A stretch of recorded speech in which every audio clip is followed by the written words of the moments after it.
মানুষ যেমন উত্তেজিত হয়ে যায়, তেমন বিএনপি 2025 সালে খুব উত্তেজিত হয়ে উঠছে। এই উত্তেজনার স্বপ্ন দোষ হবে 2026 সালে। আমি বানাইয়া কিছু বলতেছি না। বিএনপি মানে জিয়াউর রহমানের আদর্শের বিএনপি আমার খুব পছন্দের দল। আর হাসিনার ফ্যাসিস্ট আগ্রাসন থেকে সবচেয়ে বেশি মাইর খেয়া কিচ্ছু করতে না পারার দল হইল বিএনপি। এরা মাইর খাইছে ছাত্রদের কারণে, আজকে তাদের জীবন বাঁচাইতে পারছে। দেখেন রিজভী ভাই কি বলে। ভেঙে বিশেষ করে স্কুল কলেজের মাসুম বাচ্চারা নিজেদের জীবন দিয়ে রক্ত ঝরিয়ে আমাদের কাছকে মুক্ত করেছে, গোটা জাতিকে মুক্ত করেছে। আমি আজকে সেই সমস্ত মাসুম বাচ্চা, স্কুল কলেজের সে সমস্ত ছাত্র ছাত্রীদের যাদের শহীদী আত্মত্যাগের মধ্যে দিয়ে আজকে গোটা জাতি মুক্তি লাভ করেছে এক ভয়ঙ্কর ফ্যাসিবাদ থেকে, সেই সব শহীদদের প্রতি আমার গভীর শ্রদ্ধা জানাচ্ছি। আমি শ্রদ্ধা জানাচ্ছি যারা পঙ্গুত্ব বরণ করেছে, যাদের চোখ চলে গেছে, যাদের পা চলে গেছে, আমি তাদের প্রতিও শ্রদ্ধা জ্ঞাপন করছি। আর পাশাপাশি আমি একটু বলতে চাই, সারা বাংলাদেশের আজকে গণতন্ত্রের যে বিজয় হয়েছে, এইটা আমাদেরকে, এই উল্লাসকে আমাদেরকে সংহত করতে হবে। আর যখন হাসিনা ছাত্রদের হাতে জয় বাংলা হইল, তখন বাইর হইয়া বাঘের মতো গর্জন করা এই দলের নাম হইতেছে বিএনপি। যারা এদের জীবন বাঁচাইলো, যাদের জন্য খালেদা জিয়া আজকে তার ছেলের বাসায়, যাদের আত্মত্যাগে আজকে বিএনপি নেতাদের এত লম্ফজম্প, তারাই নাকি আবার আন্দোলনের মূল মাস্টার মাইন্ড। বাংলাদেশের মানুষকে 16 বছর ফ্যাসিবাদের থেকে বাঁচানো কি করছে বিএনপি? বাঁচাইতে পারছে? 1/11 ঘটানো বন্ধ করতে পারছে? তখন তো ক্ষমতায় বিএনপি জামাত পারেনি। বাংলাদেশের উপরে যাইতে বসে এই ফ্যাসিবাদী শাসন, এইটা থেকে মুক্ত করার জন্য বিএনপি কি করছে? তা ওনারা বলেন ওনা মাস্টার মাইন্ড। তা অনেকের মধ্যে একজন না, অন্যতম না, একমাত্র মাস্টার মাইন্ড। শুনেন, 16টি বছর ধরে বিএনপিকে নিশ্চিহ্ন করতে চেয়েছে হাসিনা, আর জনাব তারেক রহমান কি বিচক্ষণতার সঙ্গে বিএনপিকে রক্ষা করেছে। শুধু রক্ষা করেছে এটা বললে ভুল হবে। কার্যকর আন্দোলন গড়ে তোলার জন্য যা যা করার দরকার, এই আন্দোলনের একমাত্র মাস্টার মাইন্ড হচ্ছে জনাব তারেক রহমান। এটা যদি কেউ ব্যাখ্যা করে বোঝাতে হয় তাকে, তাহলে একটু অসুবিধা। এই কথায় এখন আর হাসি পায় না। আমি হাসে কি করুম? পাবলিকই তো হাসতে হাসতে শেষ। তো বিএনপির কাছে আমার প্রশ্ন, আপনারা যদি আন্দোলনের মাস্টার মাইন্ড হবেন, তাহলে আপনাদের 31 দফার একটা দফাতেও এই জুলাই আগস্ট বিপ্লবের আন্দোলনের শহীদদের আহতদের নিয়ে কোনো দফা নাই কেন? 1971-এর মুক্তিযোদ্ধাদের নিয়ে তো 21 নম্বর দফা আছে। তাদের তালিকা করবেন, স্বীকৃতি দেবেন। 2024-এর স্বীকৃতি কোথায়? তাদের পুনর্বাসন কোথায়? ভুলে যান না, এটা আপনাদের 2001-2006-এর অ্যানালগ দেশ না, এটা প্রযুক্তির বিশ্ব। নির্লজ্জভাবে আন্দোলনের ক্রেডিট নেবেন, আবার এইভাবে ধরা খাইবেন, আবার ক্ষমতায়ও যাইবেন। এত খাইতে চান কেন বাবারা? খাইবেন ভালো কথা, খাওয়ার জন্য তো চাষাবাদ করা লাগে। ছাত্রদের কি হালের বলদ পাইছেন যে তাদের ময়দা খেতে চাষ কইরা ক্ষমতা যাওয়ার স্বপ্ন দেখবেন? এই স্বপ্ন আপনার স্বপ্ন দোষ হবে 2026 সালে। চলেন দেখি কেন। 2026 বাংলাদেশের জন্য খুবই জটিল, খুবই কঠিন, খুবই অনিশ্চিত একটা বছর হবে। বাংলাদেশের মানুষকে হাসিনা সরকার উন্নয়নের যে মূলা দিছিল, ওই মূলা খেত দেখা 2021 সালে আমাদেরকে অনুন্নত রাষ্ট্র থেকে উন্নয়নশীল রাষ্ট্রের মর্যাদা দেওয়া হয়েছিল। মর্যাদা না, কিন্তু এই উন্নয়নশীল রাষ্ট্র হিসেবে বাংলাদেশের জন্য অপেক্ষা করতেছে কি কঠিন চ্যালেঞ্জ। সব চ্যালেঞ্জের কথা আজকে কমু না, তবে আমরা মাঝে মাঝে বিএনপির এইভাবে পরীক্ষা নিব। আপনাদের প্রথম চ্যালেঞ্জ হইলো না না, সব চ্যালেঞ্জের কথা আজকে কমু না, আজকে কয়েকটা চ্যালেঞ্জের কথা কমু, বাকিগুলো খুঁজে বের করেন। আপনারা তো বহুত বুঝেন, সবার থেকে বেশি বুঝেন। আমাদের প্রথম চ্যালেঞ্জ হইলো 2026 সাল থেকে আমরা ইউরোপিয়ান বাজারে জিএসপি প্লাস পাবো না। জিএসপি হইল সেই মেকানিজম যেটা দিয়ে ইউরোপিয়ান বাজারে আমাদের পণ্যের, বিশেষ করে গার্মেন্টসের শুল্কমুক্ত প্রবেশ নিশ্চিত করা হয়। এর মধ্যে অন্যতম হইল তৈরি পোশাক শিল্প। 2026 সালে জিএসপি প্লাস পাওয়ার অন্যতম শর্ত হইল সুশাসন, কলকারখানার শ্রমিকদের অধিকার নিশ্চিত করা। সুশাসনের কথা কইলাম না, ওইটা আপনারা কেমন পারবেন সেটা 2001-2006 সালের কথা মনে আছে, কিন্তু কলকারখানার শ্রমিকদের অধিকার নিশ্চিত করতে আপনারা যে পরিকল্পনা দরকার সেটা আপনাদের নাই। কেন জানেন? আপনারা হইলেন ব্যবসায়ী আর বুর্জাদের নিয়ে তৈরি দল। গরিব মানুষরা রক্ত দেয় আর বড় লোকরা মাখন খায়। আপনাদের যারা জনগণের সাথে সম্পৃক্ত ছিল তাদের কি অবস্থা আমি একটু পরে দেখাবো। হ্যাঁ, কি অবস্থা, বের করে দেন, নয়তো মেরে ফেলে, পিঠে মরে যায়, বনে বাজারে ঘুমায় বেড়ায়। ঢাকায় এসে রিক্সা চালাইছে যে সমস্ত লোকেরা, দারোয়ান হয়েছে, পাঠাওয়ে কাজ করছে, তাদের কোনো খবর থাকে না। সবাই আইসা তখন টেকার লোভে জড়া হয় আশেপাশে, অর্থলোভী এলিট। আর এই রাসেলের মতো লোকেরা আপনাদের দলে ভিড়তেছে, নতুন এসালম হয়ে উঠতেছে। আপনাদের এক্সাম্পল দিই, আপনাদের তৃণমূলের নেতাকর্মীদের কি অবস্থা? আপনাদের যুব দলের নেতারে আর্মি পিটায় মেরে ফেলাইলো, দেখছেন বাচ্চাগুলোর কি অবস্থা? অথই পাথারে পড়ছে এই পরিবারটা। ভাই, এই দলের রাজনীতি করেন, এই দলের হয়ে আমার পেজের ঝাঁপায় পড়েন জিজ্ঞাসা নিয়ে, এই পরিবারের খোঁজ দিয়ে আমাকে জানান, এই পরিবারের সব দায়িত্ব আমি নেব। জি না, আমার টাকা নাই, আমি বড় লোক কেউ না, আমার বাপের জমিদারি ছিল না, ভিক্ষা করবো সবার কাছে। আমার ভিক্ষা দিতে কোনো গ্লানি নাই। একটা লোক সারা জীবন বিএনপির রাজনীতি করে গেল, আর্মির পিটানিতে জীবন গেল, তার পরিবারকে বাঁচানোর জন্য পিনাকি ভিক্ষা করবে, আর পিনাকি শেষ জীবনে অপবাদ নেবে যে ভিক্ষা করার টাম করে কোটি কোটি টাকা আত্মসাৎ করেছে। আমি এগুলো জানি, হ্যাঁ এগুলো জানি, এটাই বাংলাদেশ। হ্যাঁ বুঝছাও। যাই হোক, আমার খোঁজ দিয়েন, এই পরিবারের দেখভাল করার দায়িত্ব যেন আমাকে দেন খোদা তাআলা, এই তৌফিক যেন দেন, ওনার পরিচয়টা দিয়েন, আমার সাথে যোগাযোগ করাই দিন। এই বিএনপিতে অলিগার ভিড়তেছে না, এদের টাকা কামানোর একমাত্র উপায় হইল শ্রমজীবী মানুষের শোষণ। এরা তো শ্রমিকদের বেতন দিবে না, কলকারখানায় উন্নত কাজের পরিবেশ তৈরি করবে না, কারণ এইগুলা করলে তো টাকা কামাবে কেমনে। তাই আমরা বিএনপির ক্ষমতায় আসলে জিএসপি প্লাস পাবো না, লিখে রাখেন। আর আমরা ইউরোপিয়ান বাজারে আমাদের যে অ্যাডভান্টেজ ছিল, পণ্যের যে অ্যাডভান্টেজ ছিল, আমরা যে দাম দিতে পারতাম সেটা আমরা দিতে পারবো না, সেটা হারাবো, লিখে রাখেন। আর একটা চ্যালেঞ্জ হলো 2026 সাল থেকে আমাদের উপর আন্তর্জাতিক কপিরাইট আইনের প্রয়োগ শুরু হবে। এ মানে কি জানেন? সবকিছুরই কপিরাইট আছে, বুঝছাও, সব কিছুর ওই কপিরাইটে ফ্রি দিতে হয়। বইয়ের যেমন কপিরাইট থাকে, আমি অবশ্য বইয়ের কপিরাইটের ফি পাই না, আমি কপিরাইট ছেড়ে দিচ্ছি, সেজন্য দেখেছেন না মেলা বই আবার ছাপা হয়ে খালি বিক্রি হয়, কিন্তু এটা পয়সা কালে আমি পাই না। এইরকম কপিরাইট আছে পৃথিবীর সব জিনিসের উপরে, ওষুধের উপরে আছে। এই কপিরাইটের যখন প্রয়োগ শুরু হবে তখন ওষুধের কপিরাইটের ফি আমরা এখন দেই না, সেজন্য আমাদের দেশে ওষুধের দাম কম। এই কপিরাইট আইন প্রয়োগ শুরু হলে প্রথম ভিকটিম হবে আমাদের ওষুধ শিল্প। আজকে গরিব মানুষ যে ওষুধ 10 টাকা দিয়ে কিনে খেতেছে, তার দাম হবে 500 টাকা। আমাদের যখন ওষুধ উদ্ভাবনের যে সূত্র, তার জন্য রয়্যালটি দিতে হবে, কপিরাইট ফি দিতে হবে। অলরেডি আসন্ন দাম বাড়ার সাথে মানুষের অভ্যাস তৈরি করে নেওয়ার জন্য আইএমএফ ওষুধের দাম বাড়ানোর জন্য পরামর্শ দিছিল এবং ভ্যাট প্রয়োগ করছিল। আমরা দাবরানি দিছি, প্রফেসর ইউনূসের সরকার তাৎক্ষণিক সিদ্ধান্তে বাতিল করছে, আমরা ধন্যবাদ জানাই। অবশ্যই এইরকম জনমুখী সিদ্ধান্ত বিএনপি নিতে পারবে না, কারণ তাদের তো ব্যবসায়ী ক্লাবকে টাকা কামানোর ধান্দা করে দিতে হবে। অর্থাৎ বিএনপি ক্ষমতা আসলে 2026 সালে ওষুধ রপ্তানি বাদ দেন, দেশের মানুষকে কম দামে বা এখনকার দামে ওষুধ সরবরাহ করতে পারবেন না আপনারা। দেখেন আব্দুল মুক্তাদির কি বলেন, উনি ইনসেপ্টা কোম্পানির মালিক, আমার কালে বস ছিলেন ক্ষুদ্রকালে। 26-এর পরে আমাদের দেশে আর প্যাটেন্টেড ওষুধ তৈরি করতে পারবো না, সেগুলির জন্য আমাদেরকে রয়্যালটি দিতে হবে এবং অনেক ওষুধের দামই এমন হতে পারে, যেমন একটা এক্সাম্পল দেই আপনাদেরকে, আপনারা যদি হেপাটাইটিস সি এর আমরা যে ওষুধটা বাংলাদেশে তৈরি করি সেটার দাম হলো মাত্র $6, আর সেটা বাইরে বিক্রি হয় $1000 একটি ট্যাবলেট। তাহলে আমরা যেটা $6 বাংলাদেশে দিচ্ছি ওটা $1000 তো মানুষ খেতে পারবে না, এবং একটা ট্রিটমেন্ট হলো 87টা ট্যাবলেট খেতে হয় একবার। তো বাংলাদেশের কোন লোক হেপাটাইটিস সি হলে পারে $87,000 দিয়ে এটা খেতে পারবে? দেখেছেন কি ধাইয়া আসতেছে। এরপরের চ্যালেঞ্জ হলো বিদেশিরা আমাদের যে সহজ শর্তে ঋণ দেয় সেটা বন্ধ হয়ে যাবে। আমাদের তখন উন্নয়ন বাজেটের ঘাটতি মোকাবেলা করতে বাণিজ্যিক হারে বৈদেশিক ঋণ নিতে হবে। তাইলে বুঝতে পারতেছেন, সুদ দিয়া ঋণ নিতে হবে। ওই টাকাটা আমরা কেমনে পাবো? ওই টাকাটা উপার্জন করবো কত? উপার্জন করে তো সুদ শোধ দিতে হবে। আভ্যন্তরীণ অর্থনৈতিক সক্ষমতা তৈরি করে তারপরে ওই সুদটা শোধ দিতে হবে। এটা কেমনে করবেন আপনারা জানেন? আপনাদের কাউরে তো কোনোদিন এইসব নিয়ে কথা কইতে দেখি না। এইসব ফাও মজা করার দিন শেষ।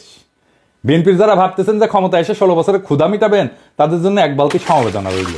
এইরকম প্রস্তুতি নিয়ে ক্ষমতা আসলে পাবলিক টাইনে নামায় দিবে যদি দায়িত্ব নিতে না জানেন। 4 নম্বর হইতেছে আমেরিকান সাহায্য বন্ধ হয়ে গেছে। সারা দুনিয়ায় আমাদের তৃতীয় সাহায্যদাতা দেশ ছিল আমেরিকা এই ট্রাম্প আসার পরে। 1 আর 2 নম্বর হইতেছে জাপান আর ইংল্যান্ড। 2022 সালে কত টাকা দিছিল আমেরিকা তারা জানেন? আমেরিকা, শুধু আমেরিকা $32 বিলিয়ন। এই টাকাটা হাওয়া হয়ে যাবে। কই পাবেন সেটা? $32 বিলিয়ন তো লাগবে, তাইলে কেমনে সামাল দেবেন? কোত্থেকে পাবেন? আমাদের পাশা ঢাকতে সামনে উদাম হয় আর সামনে ঢাকতে পাশা উদাম হয়। পারবেন এই টাকার বিকল্প যোগান দিতে? পারবেন না ভাই। দেখেছেন তো IMF $4-5 বিলিয়ন দিতে কিরকম প্যারাপ্যারি করে। $32 বিলিয়ন কোটি থেকে পাবেন। তবে এইসব চ্যালেঞ্জের সমাধান আমাদের জানা আছে, কারণ আমরা গত 10 বছর যখন হাসিনারে খেদানোর আন্দোলন করেছি তখন আমরা এটা নিয়ে কাজ করে রাখছি, ঠিক করে রাখছি। হাসিনা জয় বাংলা হইলে আমাদের কি কি করা লাগবে, এই সংকট মোকাবেলা করার জন্য কি কি করা লাগবে সেটা আমাদের প্ল্যান করা আছে। তার প্রথম পদক্ষেপই ছিল প্রফেসর ইউনূসের মতো বিশ্ববরেণ্য ব্যক্তিকে প্রধান উপদেষ্টা পদে বসানো। আলহামদুলিল্লাহ আমরা এটা পারছি, উনি রাজি হয়েছেন। তিনি এমন একজন মানুষ যার আন্তর্জাতিক খ্যাতির কথা বিবেচনা করে বিশ্ব নেতারা আমাদের অভূতপূর্ব সুযোগ দেবেন এবং দিতেছেন। ট্রাম্প সব সাহায্য বন্ধ করে দিলেও রোহিঙ্গা ক্যাম্পে সাহায্য বন্ধ করে নাই। কাদের কারণে? আমাদের সরকারের কারণে, প্রফেসর ইউনূসের কারণে।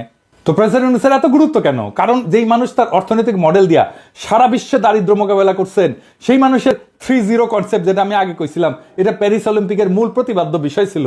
উনি ছিলেন প্যারিস অলিম্পিকের একজন প্রধান ব্যক্তি। সেই মানুষের চেয়ে উপযুক্ত কোনো পার্সোনালিটি কি আপনাদের মধ্যে আছে, যিনি ভারতের আর পশ্চিমের ঠাপ একই সাথে সামলাইতে পারবেন? আপনি তো পারেন নাই 1-11-এ। ক্ষমতায় আপনার লোক ইয়াজউদ্দিন, আর্মি চিফ আপনাদের বানানো, তারাই আপনারা উস্তে দিল, সাথে জামাতও ছিল। পারেন নাই 1-11টাকে। এখন আপনারা কেমনে পারবেন? যাই হোক, আমাদের পরিকল্পনার একটা ডেমো দিলাম। পুরো পরিকল্পনা আমাদের সাজানো আছে 2026 সালের চ্যালেঞ্জ আমরা কিভাবে মোকাবেলা করব। আমি যে ফাঁকা আওয়াজ দিই না তা নিশ্চয়ই বুঝতে পারছেন। অনেক পরিকল্পনার মধ্যে দিচ্ছি, আরো দিব। এমন না যে পরিকল্পনা পরে বাস্তবায়ন করা হবে, পরিকল্পনা কিভাবে করতে হয় সেটা দেখাইছি। সমস্যার 100টা সমাধান আছে।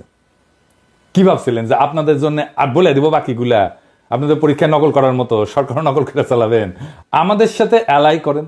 আমরা যেভাবে দেখতে চাই আপনাদেরকে সেইভাবে থাকেন, সেই রাস্তায় থাকেন, আমাদের সাহায্য পাবেন, আমাদেরকে পাশে পাবেন। আমাদেরকে তো শত্রু মনে করতেছেন এখন।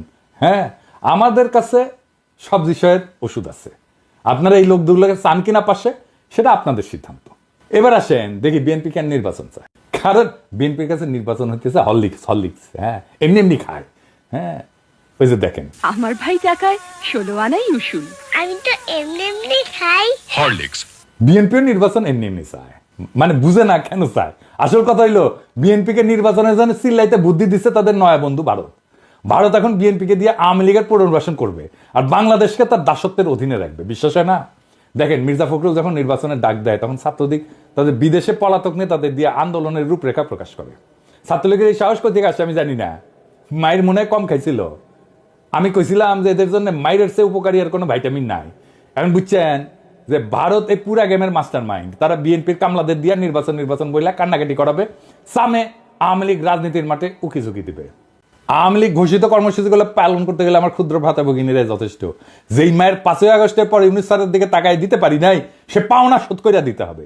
আর বিএনপিরে কইতেছি, ভারত আওয়ামী লীগের সাথে যে বাসর করতেছে, ওইখানে আপনারা কাবাব মে হাড্ডি, ওইখানে আপনাদের কোনো জায়গা নাই। মজা শেষে ফেলায় দেবে কন্ডমের মতো। দেখেন, শ্যামা ওবায়দ আদানির জন্য ওকালতি করে। দেখেছেন, শ্যামা কি জ্বালানি মন্ত্রী? আদানি ভারতের এক দুর্বৃত্ত অলিগার্ক, সারা দুনিয়াতে ঘৃণ্য, মোদির ক্যাশিয়ার। তার সাথে বিএনপি নেতার লতকালতকি দেখেন। এখন মানুষে ক্ষমতায় গেলে দেশ বেচে, এরা ক্ষমতায় যাওয়ার আগেই দেশ বেচে দিছে আদানির কাছে, দেশ বেচে ছাড়া। এই বিএনপিরে ভারত এখন ক্ষমতার লজেনচুস দেখাচ্ছে, বুঝছাও? ক্ষমতার লজেনচুস দেখা বিএনপি ওই ক্ষমতার মূলার পিছে যাচ্ছে। তারপরে ওই লজেনচুসের আমও যাবে, সাথে সালাও যাবে। কেমনে বিএনপি কে ভারত ফেলাই দেবে ক্ষমতা দেখে শুনবেন, প্ল্যানিং শুনবেন, শুনেন আমার কাছে। ভারত জানে 2026-এর চ্যালেঞ্জ মোকাবেলা করা বিএনপির পক্ষে সম্ভব না। এটা আমার মতো মূর্খ মানুষ বুঝলে ভারত তো অনেক আগে থেকে জেনে আছে। যখন বিএনপি দেশের অর্থনীতি নিয়ে ঝামেলায় পড়বে, তখনই শুরু হবে বিক্ষোভ আন্দোলন। এই আন্দোলন হবে একেবারে তৃণমূল থেকে। মানুষ খাইতে পারবে না তো, চাকরি থাকবে না তো, মানুষ দলে দলে রাস্তায় নেমে আসবে তো। লোকই বৈঠা নিয়ে আওয়ামী লীগ কি তাণ্ডব করেছিল মনে আছে না? এখন যে পুলিশ আছে, পুলিশে পুরো তো হাসিনা। পুলিশ চুপ করে দাঁড়িয়ে থাকবে। 1-11-এর টাইমে যেমন আসিল ওই মির্জাফরের সেনাবাহিনীর মতো, ছাত্রলীগ যুবলীগ গর্ত থেকে উঠায় আন্দোলনে জয়েন দেবে। আর আমার হাসিও চুপ কইরা ঢুকে পড়বে। আন্তর্জাতিক চাপের কাছে তখন নত জানো বিএনপি, দেশীয় আন্দোলনের দিশেহারা বিএনপি তখন আওয়ামী লীগের সাথে আতত কইরা পলাবে, আওয়ামী লীগ যেমন পলাইছিল। আর দেশে ফিরে আসবে সেই ভয়ঙ্কর ফ্যাসিবাদ, আবার সেই ভারতীয় আধিপত্যবাদ, যা কায়রা নিছিল আমাদের জীবনের 16টা বছর, বাংলাদেশকে পরিণত করছিল ভারতের উপনিবেশে।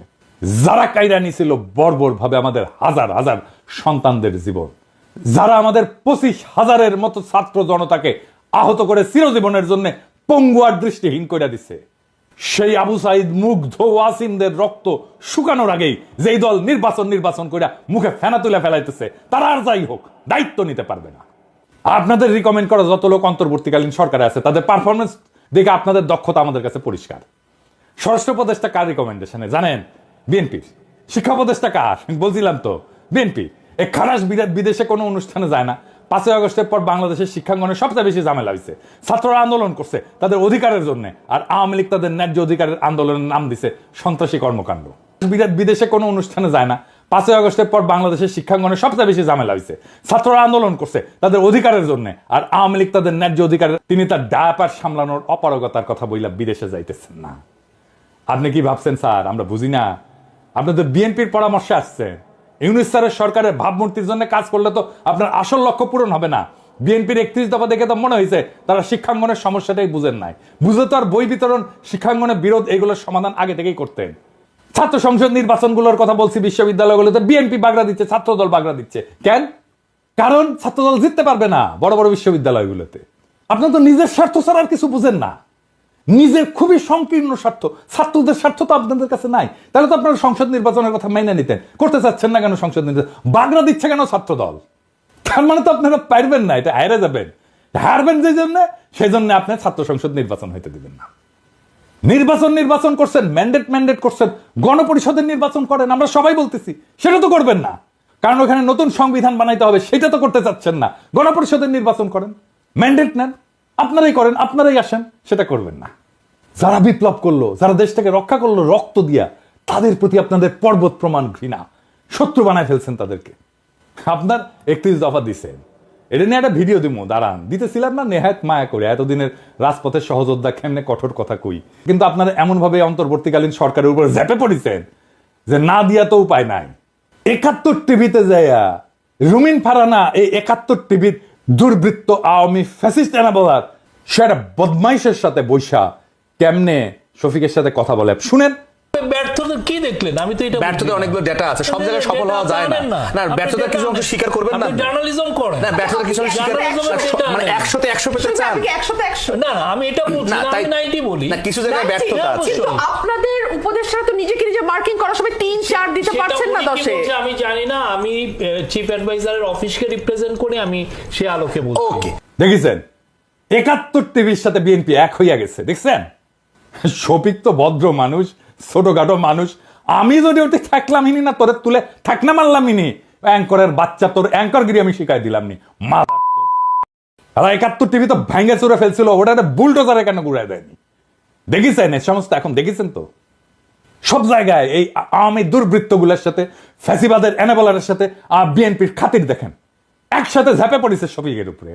জনতারে চাটায়েন না, আপনাদের কিন্তু ভারতেও জায়গা হবে না, মনে রেখেন কথাটা। অবশ্য আপনাদের মধ্যে রয়্যাল এজেন্ট যারা আছে তাদের জায়গা দিতে পারে। আলতাফ সাহেব তো বলছে বিএনপির মধ্যে রয়্যাল লোক আছে, জানেন তো? দেখেন ওই কি বলছেন। বিএনপির কিছু লোক আছে যারা নন আননোন না, নূতন না, পুরানা, নন রয়্যাল এজেন্ট। নন রয়্যাল এজেন্ট তারা এই দেশে যদি 100 টাকা কামাই করে 90 টাকা তারা ইন্ডিয়াতে পাঠায়। এই এজেন্টের একাধিক এজেন্টের নাম আমি বলতে পারি। আমি তো ঢাকায় থাকি, পটুয়াখালীও থাকি, কলকাতায় সল্টলেকে বাড়ি আছে, সোনার দোকান আছে, হোশিয়ারি আছে, তারপরে পেট্রোল পাম্প আছে, তারপরে এটাকে কি বলে, এই যে কমিউনিটি সেন্টার আছে।